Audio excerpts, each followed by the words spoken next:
The year is 2100 and humanity is living in a solar punk future of free energy and perfectly clear air. We've managed to stop the rising global temperatures and stabilize our atmosphere. So yeah, life is pretty dang good now. Or is this just fantasy? The year is 2100 and the air is so hot and toxic we can't go outside. Once in a century weather events happen daily and we can't even remember the last time we saw another person in real life. Or at least that's what might happen. See, right now the year is 2021 and the recent UN climate change report outlines what our futures might actually look like depending on what we do right now. We as a society are still addicted to fossil fuels for our energy. But what if we weren't? What if instead we got all of our energy from the sun? How many solar panels could power the world? 23 billion solar panels. That is how many we will need. And that's good. All right, great job, everybody. Let's get it up. Oh, man. We're back in 2 hours. Yeah. Good job. Okay, yeah, thanks. That was really easy. So good thing that was a really simple answer to a really simple question. When I started writing this video 3 years ago, I had no idea how complex this question was gonna be to answer. Turns out, energy is really complicated, and just simply taking how much energy we use and figuring out how many panels could supply that power is not only wrong, it's meaningless. There's a lot of weird misconceptions around how energy works, and so in this video, I'm gonna try to clear that up because I realize this one is gonna be a little too important to just gloss over. So let's get into it. Solar power is cool and all, but like, why do we need it in the first place? The core problem is just that we were releasing too many greenhouse gases into the atmosphere, which is warming up our planet too much. If burning fossil fuels didn't do that, we wouldn't be having this problem. It is a little ironic though, because greenhouse gases are actually why complex life exists on this planet at all. Really? Yeah. Without carbon dioxide in the atmosphere, the planet's temperature would be negative 18 degrees Celsius, and that's like way too cold to support life. Yeah, no kidding. Yeah. Carbon dioxide is like a blanket for space rocks because it captures the heat from the sun, allowing us to survive in the cold dark of space. Although, add too many blankets and it starts getting too hot. That's basically what we're doing right now, and that's why there's such a huge push for clean energy. But humanity is power hungry. Can clean energy match that appetite? In 2017, the total world energy supply was 162 quadrillion watt hours. And I know, big numbers like that, they don't mean anything. They're just too big for us to comprehend. But that's all of the energy humanity uses in a year, which is around the same amount of energy that hits the Earth from the sun every single hour. That's crazy. It makes sense, because the sun is literally just a giant fusion power plant that's 1,000,000 times bigger than our entire planet. It's basically an endless energy source. Fossil fuels, on the other hand, are not renewable. By definition, there's a finite supply, so we could run out in theory, even if that might take a while. Yeah, I mean, we literally thought we were starting to run out of oil like a while ago. It turns out we figured out how to actually squeeze all of the oil out of the rock around us, and suddenly America became one of the world's top oil providers. It's amazing what society can accomplish with the right economic incentives.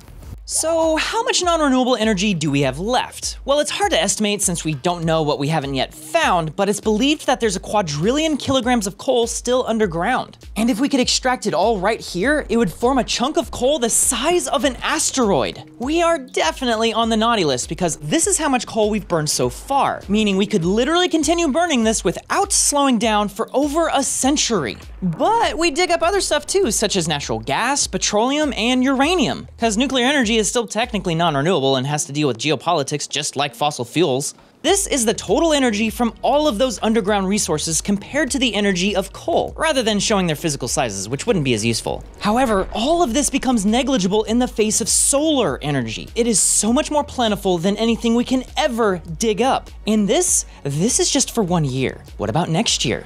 Or the year after that? Or the year after that? Or the year, okay, you get the point. Until the sun dies, its energy will always be here, free for the taking. That being said, solar panels still require a lot of land to produce meaningful amounts of power. But how much land are we talking about? This is a square meter, and the amount of sunlight that is hitting just this square is called the solar constant. And let's just get rid of all this other light real quick.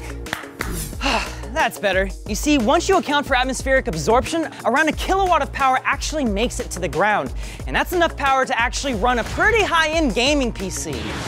Ah!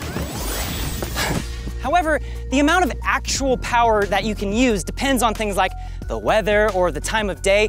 These panels, for instance, actually rotate to follow the sun, giving them an extra 2 hours of usable sunlight per day. If you can see the sun, you can harvest that energy using photovoltaic solar cells. They're the little squares of silicon that you see inside of an actual solar panel. And these things, when hit by sunlight, their electrons get really excited, and that excitement creates an electric current that we can then use to power things. It's like harnessing the happiness of a child when you give them ice cream. So there are lots of different kinds of panels, but for the sake of this video, let's use an average commercial panel, which is 1 meter wide and 2 meters tall. It's got 96 solar cells with an efficiency of 20%. So yeah, it's not the best panel out there, but you know what? This thing puts out 400 watts of power under ideal conditions. The cool thing about solar panels is that they're easy to scale up. If you want more power, just add more. If you want 4,000 watts of power, you just need 10 of these things. And that's enough to power a small house. And if you want 1,000,000 watts or a megawatt, you need 2,500 panels. But how many could power a city? Los Angeles County consumed 68 terawatt hours of electricity in 2017, while also receiving 5 peak hours of sunlight per day. To provide that energy, LA would need almost 100 million of these panels. That will take up a lot of space. 72 square miles actually, but that's just a square 8.5 miles wide, and it can be any shape you want. There's a huge amount of empty desert land just outside of LA, which could easily be the home to all of these panels. I'm sure the hippies living out there wouldn't mind. Hippies? We're not hippies. We're libertarians. But what if there is a more obvious and reasonable place to put the solar panels? Say, somewhere you'd like to have some shade? Maybe where you want to park your car? In a parking lot? On average, cars spend about 95% of their entire lives literally just sitting around. LA is infamous for having a lot of cars and therefore a lot of parking lots. In fact, the city has about 19 million parking spaces, which is 200 square miles of land dedicated just for parking. Which is just stupid, by the way. Everyone should just get an e-bike or a one-wheel. Come on, are you surprised? Of course I was gonna say that. Anyway, this is easily enough area to power the entire county of Los Angeles from Lancaster to Long Beach. Parking lots. Plus, at least our cars would be a lot cooler in the shade. We wouldn't have to blast the AC so hard. So let's scale that up to fit the entire United States. We used around 3,500 terawatt hours of electrical energy in 2020. So how much land would be required to power that? A lot, certainly, but perhaps not as much as you might expect. A typical solar farm requires about 4 acres of land for every megawatt of electricity it generates, so America's solar farm would cover 8 million acres. That would be like adding a little solar hat to the top of Texas, the only state with a 1-star review. Over the course of 5 hours, this relatively small patch of land could generate all of the country's electricity for the entire day.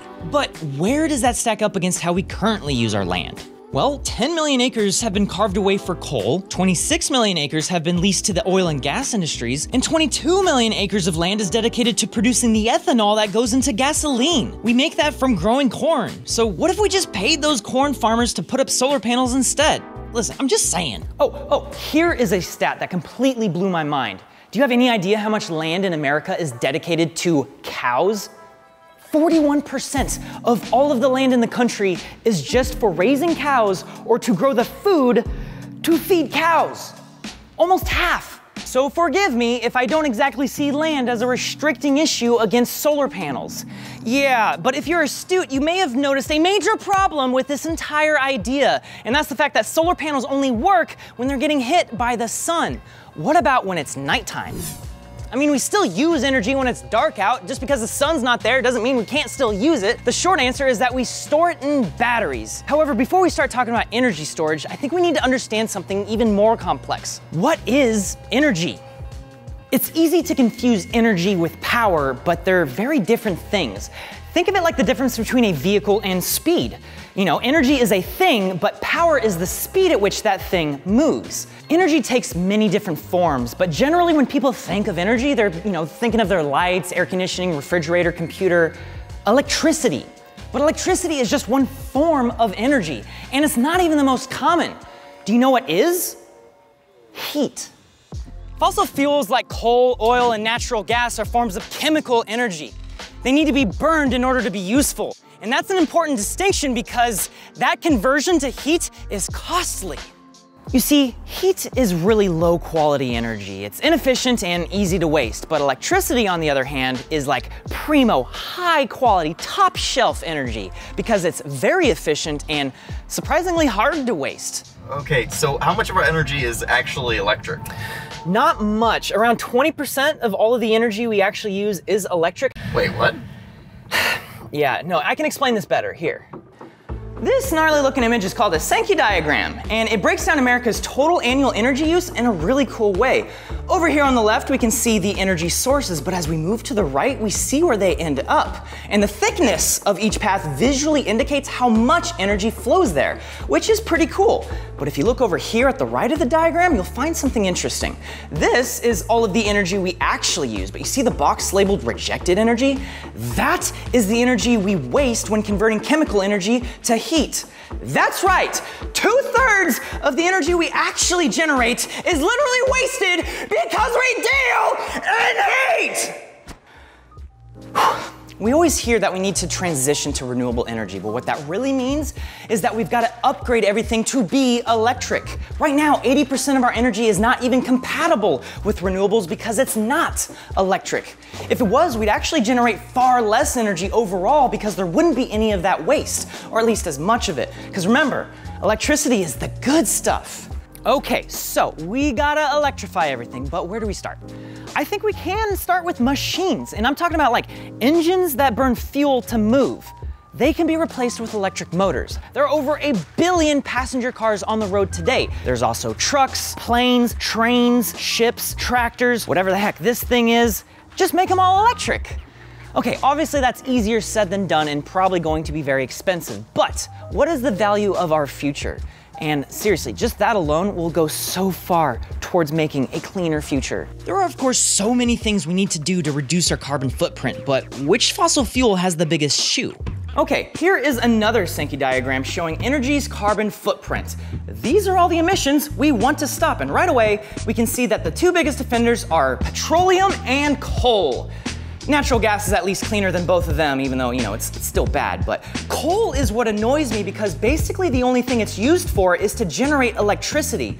And okay, sure, about 10% is used to make steel and important stuff like that, but coal can be replaced entirely with renewable energy right now. All right, so we need renewable electricity that we can store. The concept of a battery is not limited to what we commonly associate with the word. I don't care what the dictionary says, a battery is just a thing that stores energy. Trees are chemical batteries. Lava? It's a thermal battery. Being up high is a gravity battery. Anything in motion is a kinetic battery. The whole idea behind regenerative braking in cars is to capture the energy of its motion, which slows down the car. And so you can literally recharge an electric car by just going down a hill. Normally that kinetic energy is injected into the brakes as, you guessed it, heat. Speaking of charging electric cars, couldn't we recharge them by attaching solar panels to the roof? And I mean, yeah, actually, that's a good idea. But let's take a closer look. This might look a little ridiculous, but if the car's just gonna sit there all day in the sun, it could make a lot of sense, especially if you don't drive much. The problem is that you'd be lucky to get 3 miles of range added every hour on a perfect day, and that would take weeks to fill up your car. What about the dream of driving entirely from solar power? Well, dream on. This Tesla draws about 15 kilowatts of power while driving, so this is a 15 kilowatt solar array. Okay, obviously this is unrealistic for a number of reasons, but it really shows the irony of solar power. There's so much of it around us, and yet cars, they just can't get enough. There's a good reason why the solar cars that actually do exist look like this. This is why we use batteries. They act as the buffer zone between electrical generation and use. Can you imagine if every time you wanted to drink water, you had to drink directly from a hose instead of filling a glass? Like a normal person? That is like trying to use renewable energy without energy storage. The lithium-ion battery is an incredible invention. I am also admittedly a huge lithium-ion nerd. It's powerful, portable, efficient, and arguably the enabling factor behind most of today's technology. But what if there's a better battery? One that is so easy to access and so plentiful that not only does it cover most of our planet, it's the most common element in the entire universe. Hydrogen. Water is created when oxygen combines with hydrogen, and the raw fuel to make hydrogen is simply water. The energy from this one jug of water is about the same amount as what's inside the battery of this Tesla. In fact, our oceans could store enough energy to power society for 30 million years. Sounds pretty great, right? Well, today, it can't even be considered a good battery. Hydrogen is very inefficient, it's expensive, and it's still mostly produced by burning fossil fuels, even though you can literally make hydrogen by electrocuting water. It requires a lot of energy to separate the water molecules into hydrogen and oxygen. But in the future, that might not actually matter. If renewables are so plentiful that it becomes something like free Wi-Fi, then any amount of energy would be okay. Of course, this is all still hypothetical. There's a lot of innovation that needs to happen before energy storage and renewables can truly be effective in society. So maybe now you can see how meaningless the prompt to this entire video actually is. How many solar panels could power the world? I think a better question might actually be, what would it look like if our electric future was powered by the sun? There are dozens of different technologies that harness solar energy. Outside of Las Vegas is a really neat thermal power plant that concentrates the sun's energy by using thousands of mirrors. And they all reflect light to the center of that tower that you can see. I'm gonna switch cameras. This allows it to basically act like a regular power plant, except it's solar. I mean, if you think about it, even the wind is solar powered because the heat from the sun causes the wind. But I digress. My original idea for this video was to show that we could power the world by covering New Zealand in solar panels. Middle-earth could be our salvation. In place of a dark lord, you would have a solar panel. However, the truth is that we need that many panels always pointing at the sun, so the land we'd actually need is closer to the size of France. The point is that there is more than enough land to go around for this, but that leads to the question, where would we put them? Everywhere! Why not? Pretty much anywhere there's empty land that can see the sun locally to you can have solar panels and probably be enough to power your entire town, which is pretty cool. The future of energy is going to be very local. There's just one last problem. How do we do that? Easy. All we gotta do is we just need to, Cut, that's a wrap, everyone. I mean, is that all you need? We have the crew for like another hour. I mean, nah, it's fine. We don't need to answer that. I mean, what's the point of any of this? Like, why do we need to worry about it? Code Red for humanity. Human activities are responsible for climate change. We're already paying the price of ignoring scientists' warnings. A hotter future is already locked in. The extremes we're now experiencing, fires, floods, droughts, and storms, will only intensify. We don't think we've had CO2 levels this high for about 5 million years. This is the last chance. Climate change is here now. But we are also here now, and if we don't act, who will? Climate change is real. It is unequivocally human-caused, and we've only just begun to see its catastrophic effects. It's easy to point out how it might be too hard or too expensive. It's easy to look at other massive problems and say, what about them? It's easy to be angry. It's hard to be constructive. So, this is the part of the video where I'm supposed to start telling you what you can do to help. But I think I'll start by just letting Hank Green give you some advice. One of the most important things that anyone can do, and anyone can actually do this one, is to be informed on the different policies and laws that governments create to try and solve these problems. My goal for this video was to try to get us on the same page about the potential of solar energy and electricity. Simply put, however we get there, that's the direction we gotta go, so hopefully we can all agree on that. But now I have a message for the young people watching. If you want to help shape your future, consider becoming an engineer. Because engineers are like superheroes who have powers like solving hard problems and building a better future for us all. You see, we need more engineers, and engineering needs you. I know, you didn't do anything to deserve this whole situation, and that sucks. You probably wish none of this had ever happened. But whenever I'm feeling this way, I like to remember my favorite quote. So do all who live to see such times, but that is not for them to decide. All you have to decide is what to do with the time that is given to you. Thanks for watching.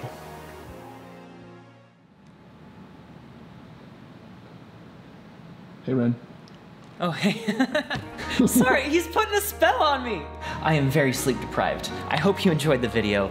I got kind of real there. Well, you might be interested in something a little bit more fantasy-based. Say our new D&D show, Son of a Dungeon? It's a Dungeons and Dragons show like you've never seen before. See, we love playing D&D, but the problem has always been like, how do we visualize it? With Son of a Dungeon, we are doing a lot of photogrammetry, we're shooting on a green screen with virtual productions, we are putting you in the game with us as the characters. We got myself, Nico, Jake, and Dee, the four of us, going on a fantasy adventure through the wonderlands of Dungeons and Dragons. This show is 12 months in the making. There are 8 episodes and each one's about an hour long. This is like a full season of television, but it's D&D. The first of 8 episodes is going to be available right here on the Corridor Crew YouTube channel, with weekly releases happening on the website corridordigital.com. All subscriptions come with a free 2-week trial, but listen, all of that money goes into producing high-end content like Son of a Dungeon. You get cheaper merch, extended React episodes, you get exclusive content. It is thanks to the subscribers on the website that this series got made. It was literally funded by you. So stay tuned, because the first episode drops in a couple days right here on the Corridor Crew YouTube channel for free, and weekly episodes dropping on the website after that. So if you enjoyed this solar panel video, consider subscribing to our website. It actually is a big reason why this whole solar panel video exists at all. Thank you for watching.